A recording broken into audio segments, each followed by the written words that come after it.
tendangan, bantingan. Semua adalah bagian dari hidup saya. Tak ada lawan yang tak bisa ditumbangkan. Tak ada kesuksesan tanpa kegagalan. Dan yang pasti, tak ada kemenangan tanpa kerja keras.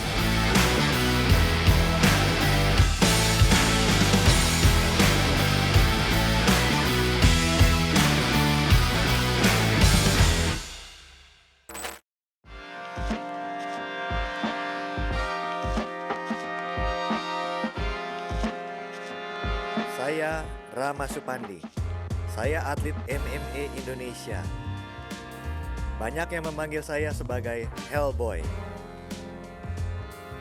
Sebuah panggilan yang cukup membanggakan sekaligus mengingatkan saya untuk selalu berlatih agar tidak mudah dikalahkan.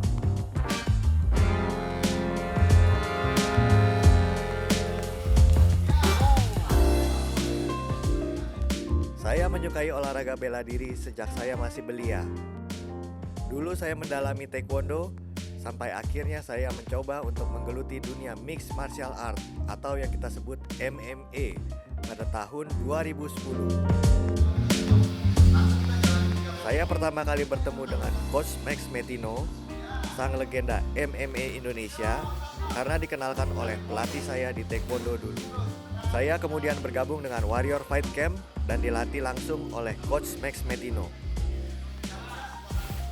Di MMA, mata saya terbuka lebar. Banyak hal baru yang saya pelajari lagi di luar ilmu bela diri yang sudah saya miliki.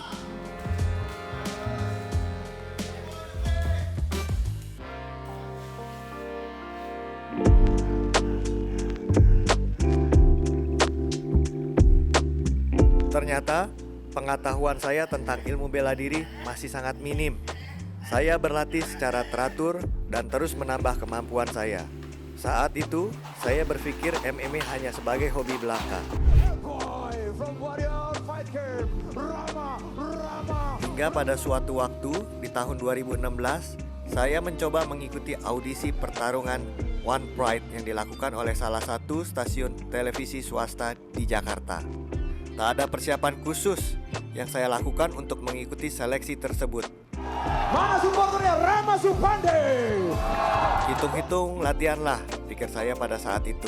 Ternyata tanpa diduga saya berhasil lolos dan mendapat kesempatan untuk tampil di acara One Pride tersebut. Debut pertandingan saya dimulai saat saya bertanding melawan Edo Ardo Hutagalung di kelas bantamweight. Saat itu saya berhasil mengalahkan Edo. Kemenangan pertama membuat saya semakin bersemangat untuk berlatih lebih keras. Pertarungan demi pertarungan saya lewati dengan penuh harapan. Saya yakin suatu hari saya bisa menjadi juara. Kini saya telah menyandang gelar juara One Pride MMA di kelas terbang. Banyak mimpi saya yang masih saya ingin raih. Saya ingin main dan menjadi juara internasional. Juni 2022 lalu, saya mencoba pertarungan dengan mengikuti ajang Road to UFC di Singapura. Saya menjadi orang Indonesia pertama yang diberi kesempatan menjajal oktagon. Selama ini, oktagon hanya didominasi oleh perwakilan Asia dari Cina, Korea Selatan, dan Jepang. Saat itu, saya bertemu dengan petarung dari Korea Selatan yang bernama Choi Sung-guk. Pertarungan berlangsung dengan keras. Kami silih berganti melakukan serangan. Tapi ternyata saya belum beruntung. Lawan masih terlalu kuat. Saya gagal meraih kemenangan. Meski kecewa, tapi saya terus berharap. Saya yakin saya pasti bisa. Suatu waktu, saya juga bisa jadi juara.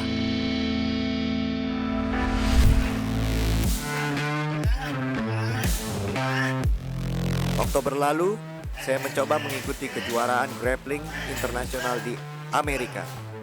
Puji Tuhan, saya berhasil menjadi juara dan menjadi orang Indonesia pertama yang meraih sabuk kejuaraan grappling di Amerika Utara. Tak ada kata lelah untuk berlatih, dan jangan lupa untuk berbagi. Saya pun membagikan ilmu yang saya punya kepada orang lain. Saya ikut melatih mereka yang ingin menimba ilmu di bidang MMA. Lewat mengajar, justru saya dapat belajar lebih baik daripada cuma sekedar latihan. Saya percaya setiap ilmu yang kita bagi akan berbuah manis suatu saat nanti.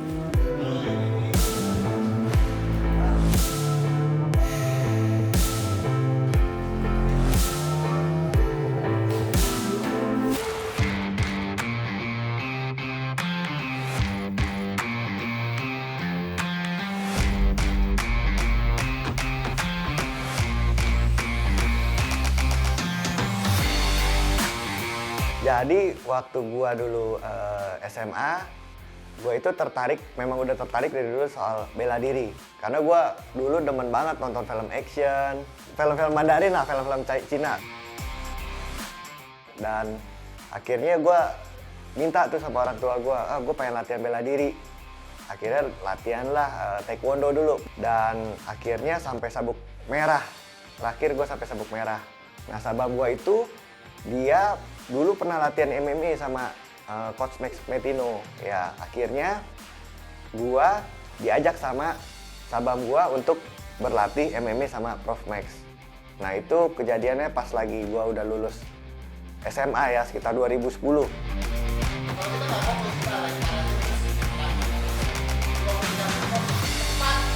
Gua tertarik tuh ikut bela diri. Kenapa? Soalnya gua pakai taekwondo gua kan, gua tendang dia sekali dibanting dibawa dikebugin. Akhirnya gue gak bisa apa-apa dari situ. Gue sadar, wah gue harus belajar nih jiu-jitsunya, Brazilian jiu-jitsu, tinjunya semua. Ya akhirnya gue dari situ mulailah berlatih bela diri campuran, termasuk Brazilian jiu-jitsunya, tinjunya.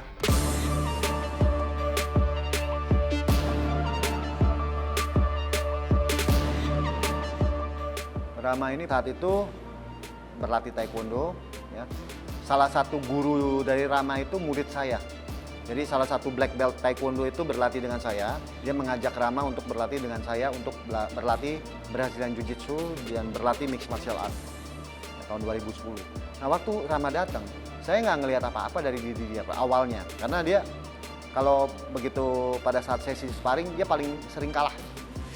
Dia paling bontot, paling culun, ya, paling nggak jago. Pada saat itu udah nggak jago, terus selalu kalah gitu. Jadi saya belum melihat dia. Karena menurut gua puncak tertingginya bela diri ya MMA, karena pertarungan di jalanan itu paling mendekati ya MMA, ya kan? Kita di jalanan boleh bergulat, boleh pukul, boleh tendang, boleh semuanya. Yang paling mendekati ya MMA. Namanya kan ini mixed martial art. Jadi kita fokusnya MMA. Jadi yang ditonjolkan itu ada beberapa hal. Itu ada 4 aspek di sini. Ada stand up fighting, ada ground fighting, ada grappling, ada striking. Jadi gini bedanya. Stand up fighting artinya bertarung di atas. Entah itu mukul, nendang, elbow, sikut, ya, di atas, atau clinch, ya, atau kuncian cekikan pada saat posisi berdiri. Itu namanya stand up fighting. Kalau ground fighting, semua yang tadi saya sebut itu terjadi di bawah. Kemudian yang tadi aspek yang ketiga saya bilang ada grappling. Nah, grappling itu sebenarnya bisa terjadi di bawah, ground fighting, bisa juga terjadi di stand up fighting. Striking juga gitu, bisa terjadi stand up fighting dan di ground fighting.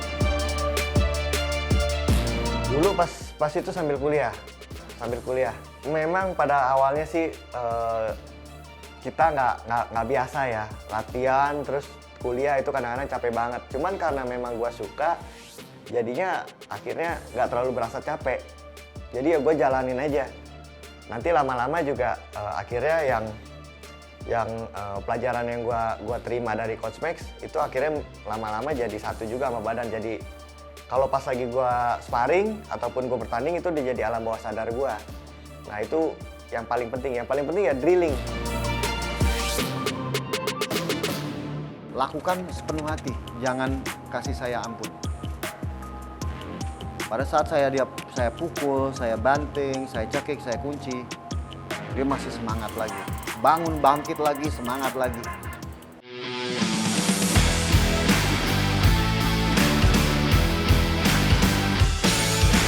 Pukulan, tendangan, bantingan. Semua adalah bagian dari hidup saya. Tak ada lawan yang tak bisa ditumbangkan. Tak ada kesuksesan tanpa kegagalan. Dan yang pasti, tak ada kemenangan tanpa kerja keras.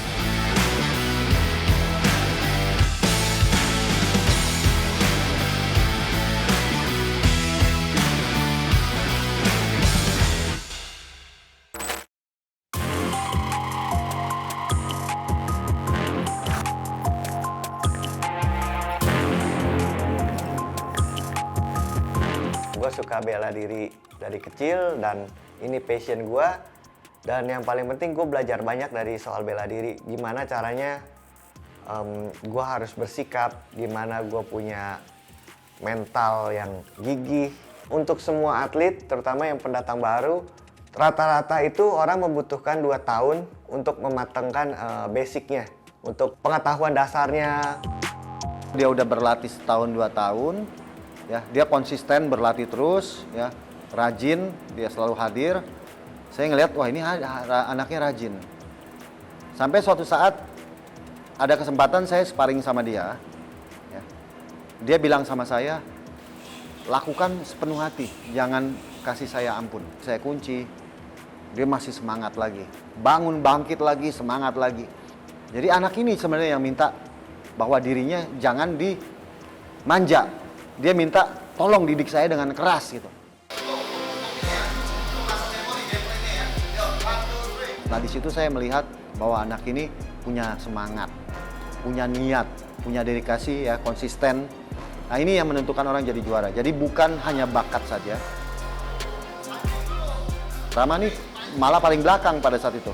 Tapi konsistensi dia, ya, dedikasi dia yang secara totalitas, ini yang membuat dia akhirnya mulai muncul ke permukaan dan saya melirik dia akhirnya.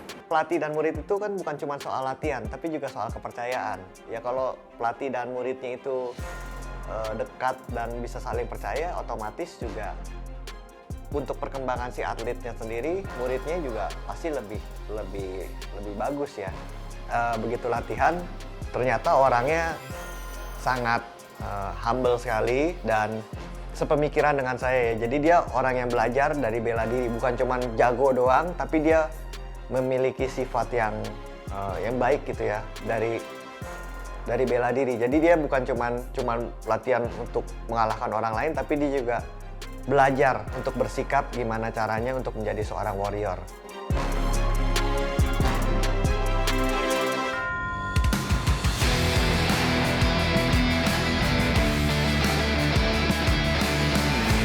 Orang yang paling support gua di MMA ya ibu gua. Ibu gua itu orang nomor satunya gua, yang paling penting buat gua, dan dia orang yang paling support gua. Walaupun awalnya dia nggak setuju gua latihan MMA, apalagi keluarga besar gua, ya kan? Keluarga besar gua awalnya nggak mendukung sama sekali. Ngapain sih bela diri, pelatihan kasar begini, ya kan? Ya menurut gua setiap orang tua pasti kalau ngelihat anaknya berdarah-darah, ya kan, pukul-pukulan, pasti nggak ada yang tega.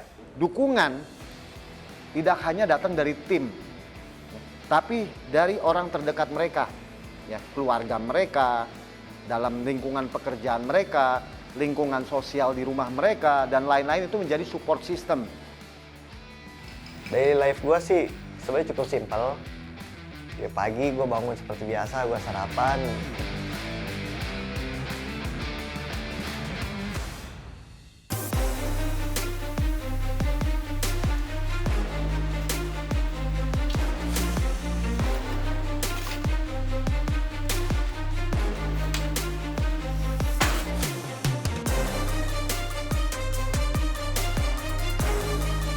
Nah, biasanya jam 10 itu kita ada terutama di Warrior Fight Camp, ada kelas fighter class kita sebutnya. Jadi itu memang untuk atlet-atlet yang emang ingin bertanding.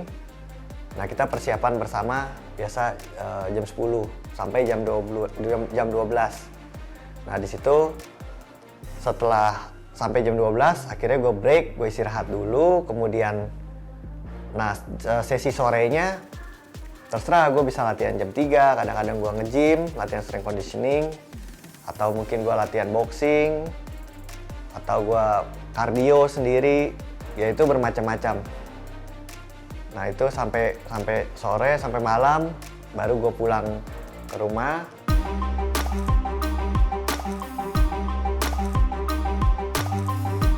Kalau rata-rata fighter sih banyak cedera di lutut, ankle itu paling sering. Dan kalau udah cedera ankle biasanya agak susah berjalan kan, untuk lari aja susah. Lutut juga sering. Ada terutama striker cedera bahu bisa lepas. Nah itu sebenarnya semua bisa cedera lah. Cuman ya gimana, balik lagi kita ke persiapannya. Jadi orang Indonesia ini kadang-kadang fighter di Indonesia ini kadang-kadang pengetahuannya tuh asal yang penting kita kuat, tapi nggak melatih otot-otot halusnya mereka, nggak melatih keseimbangannya. Banyak fighter yang berpikir seperti ini ya. Oh ada pertandingan 2 bulan lagi, 3 bulan lagi, saya mau latihan, dia latihan 2-3 bulan terus dia tanding. Itu biasanya hasilnya nggak maksimal. Tapi yang hasilnya maksimal adalah seorang petarung ini dia berlatih seumur hidupnya. Maksudnya dia bukan hanya berlatih pada saat dia mau tanding, tapi latihan itu udah menjadi disiplin gaya hidup dia. Ya, dia berlatih, dia nggak peduli ada tanding atau tidak, dia berlatih secara maksimal. Jadi pada saat dia mendapatkan jadwal tanding, dia udah nggak persiapan umum lagi. Dia langsung persiapan khusus. Atlet-atlet yang berlatih dengan saya, belum ada jadwal, ataupun ada jadwal, dia akan berlatih tiap hari.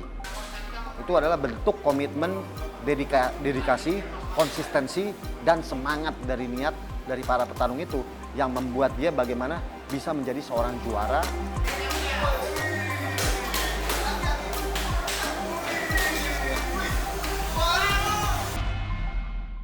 Rama menjadi orang pertama dari 5 orang terpilih yang pergi ke Road to UFC untuk bertarung di dalam oktagon UFC.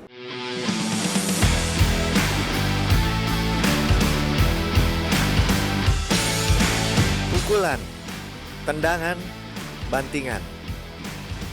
Semua adalah bagian dari hidup saya. Tak ada lawan yang tak bisa ditumbangkan. Tak ada kesuksesan tanpa kegagalan. Dan yang pasti, tak ada kemenangan tanpa kerja keras.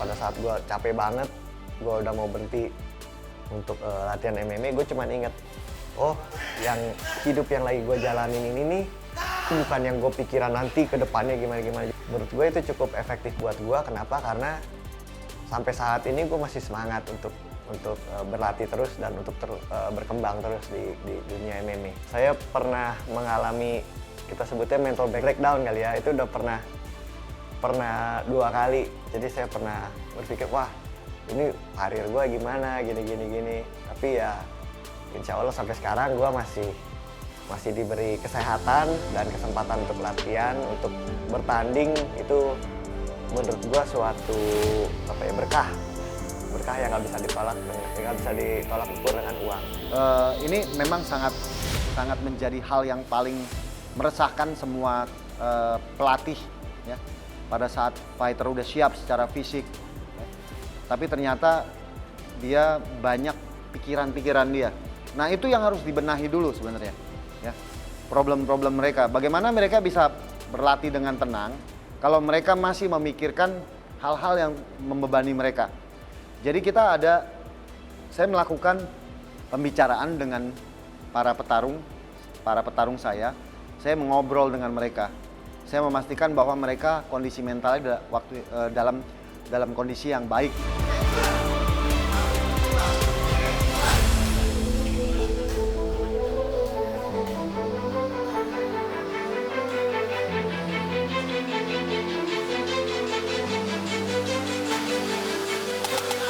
kalau pergantian lawan itu memang menurut saya sesuatu yang agak sulit ditebak ya. Cuman dengan kita berlatih setiap hari, terutama untuk mematangkan basic-basicnya, jadi pada saat lawan kita berganti, kita nggak harus banyak belajar ulang lagi. Seringkali pada saat sudah dekat pertandingan, tiba-tiba lawannya cedera. Lawan cedera, jadi apa yang terjadi ya lawannya berganti. Nah, makanya pada saat persiapan umum sebelum masuk persiapan khusus, para fighter ini saya latih bukan mengacu kepada lawannya dulu, tapi mengacu kepada unsur-unsur yang ada di fundamental basic yang ada di MMA itu sendiri. Jadi saya melatih fundamental basicnya. Jadi siapapun lawannya nanti, ya pada last minute berubah, dia nggak terlalu terpengaruh. Rama kemarin dia sudah bertarung. Rama menjadi orang pertama dari 5 orang terpilih yang pergi ke Road to UFC untuk bertarung di dalam oktagon UFC di event Road to UFC, gitu ya. Itu dia menjadi orang pertama. Dan pada saat itu dia menjadi petarung pertama yang menginjakan kaki di oktagon untuk bertarung.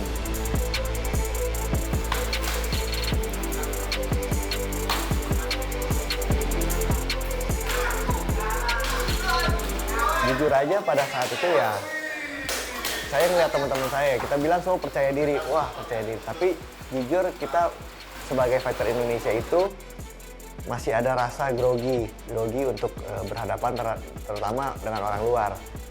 Tapi ya saya sebagai orang yang pertama melangkah ke ring itu ya udah saya duluan gitu loh. Dan menurut saya suatu kebanggaan sendiri buat saya ya. Buat saya untuk bertanding sebagai orang pertama yang masuk ke ring UFC. Tapi pada saat Rama waktu itu hasilnya adalah kalah poin, saya sangat bangga dengan dia. Kenapa? Karena pada saat itu Rama sudah mengeluarkan kemampuan dia 100%. Dan dari banyak petarung, Rama ini kalahnya hanya kalah angka dan tipis. Ya, kalah angka tipis, dan pada saat ronde terakhir pun, ronde ketiga, Rama terus menyerang. Nah, kalah tipis ini bukan masalah buat saya, ya. Tapi yang paling berharga dari pertarungan Rama itu adalah pengalaman yang didapatkan Rama. Rivalitas adalah melawan dirinya sendiri. Bagaimana dia membuat semangat, passion itu, ya, sehingga apapun tidak bisa menyurutkan atau memadamkan api dari semangat itu. Jadi kunci dari konsistensi, ya, adalah passionnya, semangatnya. Kalau mau dibilang yang paling berkesan itu pada saat melawan Mas Wardi, ya kita tahu lah dia seorang legenda di Indonesia dan pendukungnya sangat banyak, terutama untuk pertandingan yang pertama, karena itu satu stadion semua pendukungnya dia. Saya pendukungnya cuman sedikit ya, dan saya bisa mengalahkan Mas Wardi. Itu menurut saya sesuatu yang paling berkesan untuk saya dengan prestasi gue ya. Jadi gue membuktikan dengan ya gue bisa mendapatkan juara, gue bisa mempunyai penghasilan juga dari sini, ya itu menurut saya sesuatu yang harus bisa saya banggakan gitu. Sampai mana nantinya gue bisa mencapai titik tertinggi gue, yaitu bonus. Tapi yang paling penting buat gue dan mimpi gue ya ini saat ini yang lagi gue jalanin. Bukan hanya permennya saja, permen ini hanya bonus, ya. Juara, sabuk, medali itu hanya bonus. Tapi kunci utama, intisari dari kehidupan kita adalah kita mendapatkan pengalaman yang bermanfaat untuk membentuk karakter kita menjadi karakter yang lebih kuat dalam kehidupan. Harapan saya bisa terus berlatih MMA, kalau bisa ya sampai tua lah. Ya, dan bisa bertanding dan bisa berprestasi di bidang MMA ini ya setinggi-tingginya. Tapi yang paling penting juga saya bisa berkembang. Gamenya saya setiap pertandingan saya bisa berkembang, dan ya semoga prestasi saya bisa membanggakan nama Indonesia. Goal saya jujur aja ya pasti pengen jadi juara UFC ya. Itu keinginan tertinggi saya. Perjalanan masih panjang, tapi saya akan terus berlatih. Tak ada kata menyerah walau tubuh penuh luka. Saya, Rama Supandi, akan terus bertanding hingga menjadi yang terbaik.